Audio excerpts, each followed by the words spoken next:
ইরানের সম্ভাব্য সামরিক হামলা হঠাৎ করে কেন থেমে গেল, এই প্রশ্ন এখন আন্তর্জাতিক রাজনীতির অন্দরমহলে আলোচনার কেন্দ্রে। শেষ মুহূর্তে এমন কী ঘটল যার কারণে ওয়াশিংটন তার অবস্থান বদলাতে বাধ্য হল, তা নিয়ে নানা জল্পনা চলছে।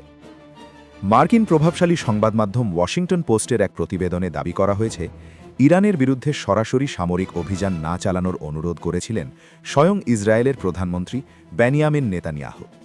মূল কারণ ছিল ইরানের সম্ভাব্য পাল্টা হামলা মোকাবিলায় তখন যুক্তরাষ্ট্র ও ইসরায়েল দুপক্ষেরই পর্যাপ্ত প্রস্তুতি না থাকা। এর আগেই ইরান স্পষ্টভাবে সতর্ক করে দিয়েছিল, তাদের ওপর হামলা হলে তার জবাব আসবেই। সেই পাল্টা আঘাত শুধু ইসরায়েলের মধ্যেই সীমাবদ্ধ থাকবে না, বরং মধ্যপ্রাচ্যে অবস্থানরত মার্কিন সামরিক ঘাঁটিগুলোকেও লক্ষ্যবস্তু করা হবে। বিশ্লেষকদের মতে এই হুমকিকে হালকাভাবে নেওয়ার কোনো সুযোগ ছিল না।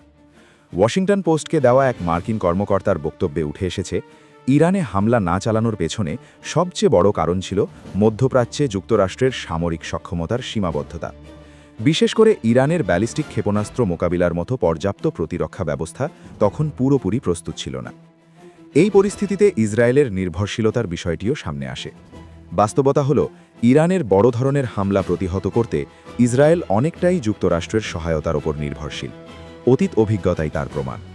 গত বছরের জুনে টানা 12 দিনের সংঘাতে ইরান যখন ইসরায়েলকে লক্ষ্য করে একের পর এক ব্যালিস্টিক মিসাইল ছুড়েছিল, তখন সেগুলোর বড় অংশ প্রতিহত করতে যুক্তরাষ্ট্রের প্রতিরক্ষা ব্যবস্থা গুরুত্বপূর্ণ ভূমিকা রেখেছিল।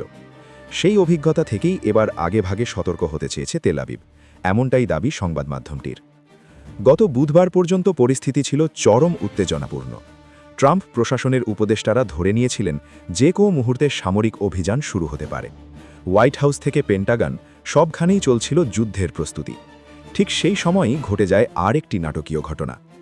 ইরানের পররাষ্ট্রমন্ত্রী আব্বাস আরাকচি মার্কিন প্রেসিডেন্টের বিশেষ দূত স্টিভ উইটকফের কাছে একটি সংক্ষিপ্ত বার্তা পাঠান।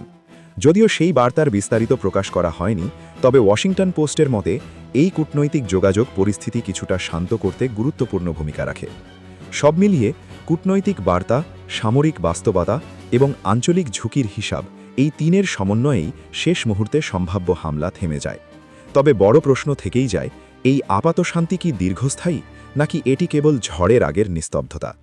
এই বিষয়ে আপনার মতামত কি? কমেন্টে জানাতে ভুলবেন না।